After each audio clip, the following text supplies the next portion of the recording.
Now, the process to recall Fall River's mayor has begun. As we first reported earlier this month, Mayor Jasiel Correia is charged with 9 federal counts of fraud.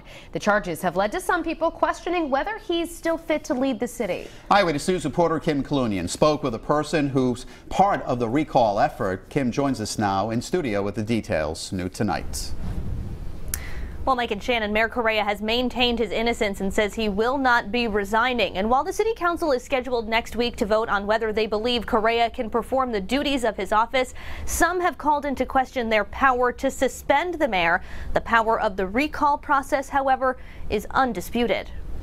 Still have a job to do. The process to recall Fall River Mayor Jasiel Correia moves forward. Very happily, our affidavit for the recall was approved today. The city clerk confirming 10 registered voters signed onto an affidavit.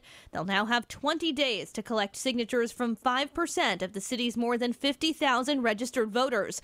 Joseph Pereira is part of the recall effort. Outside of stores, outside of the polls next week during the elections, we will be door to door. And we will just keep this ball rolling until we have perfected at least the 2,510 signatures that we need. Once those signatures are gathered and verified, the mayor would have 5 days to resign. I wish he would and save us all this trouble, but I don't think he will. And I will not resign. The mayor maintains his innocence in the face of federal charges of wire fraud and filing false tax returns. If enough signatures are gathered and he chooses not to step down, a special election would be scheduled. The process to recall Correia comes just 4 years after the city's first and only recall of Mayor Will Flanagan. Does that bring Fall River into question? Yeah. I don't think we pick good leaders.